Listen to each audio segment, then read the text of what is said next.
New Market থানায় একটি হত্যা মামলায় সাবেক খাদ্যমন্ত্রী অ্যাডভোকেট কামরুল ইসলামের ৮ দিনের রিমান্ড মঞ্জুর করেছে আদালত। আজ মঙ্গলবার ঢাকার মেট্রোপলিটন ম্যাজিস্ট্রেট জিহাদুর রহমান শুনানি শেষে রিমান্ডের এ আদেশ দেন। নিউমার্কেট থানার আব্দুল ওয়াদুদ হত্যা মামলার তদন্ত কর্মকর্তা ডিবি পুলিশের রমনা জোনাল টিমের পুলিশ পরিদর্শক জাহাঙ্গীর আরিফ এ আসামির ১০ দিনের রিমান্ড আবেদন করেন। রাষ্ট্রপক্ষ আইনজীবীরা ১০ দিনের রিমান্ড মঞ্জুরের পক্ষে শুনানি করেন। আসামি পক্ষের আইনজীবী রিমান্ড বাতিল চেয়ে জামিন আবেদন করেন। রাষ্ট্রপক্ষ ও আসামি পক্ষের আইনজীবীদের বক্তব্য শেষে আসামি কামরুল ইসলাম বক্তব্য রাখেন। তিনি বলেন, আমার এলাকা কেরানীগঞ্জ, নিউমার্কেট এলাকা আমার অধীনে না, ওই এলাকার এমপি আমি নিজেও না। এ মামলায় আমাকে ৫৬ নম্বর আসামি করা হয়েছে। আমার নামটি হয়তো শেষ মুহূর্তে ভুলে এজাহারে লিখে দেওয়া হয়েছে। তখন রাষ্ট্রপক্ষের আইনজীবী বলেন, উনি তো সব হত্যাকাণ্ডের সঙ্গে জড়িত, শেখ হাসিনার সঙ্গে মিটিংয়ে থেকে হত্যার ষড়যন্ত্র করেন। এর জবাবে কামরুল ইসলাম বলেন, সব দিন তো আর একরকম যায় না, এই দিন দিন না। একথা শোনার পর রাষ্ট্রপক্ষের আইনজীবীরা ক্ষেপে যান।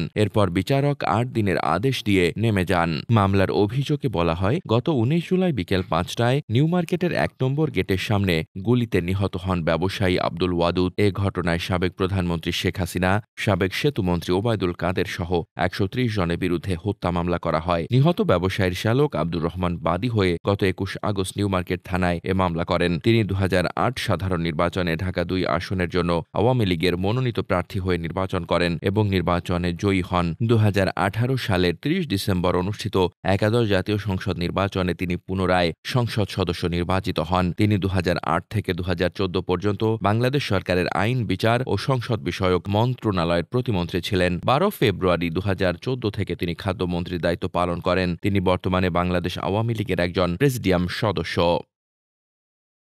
Desk report, বার্তাবাজার।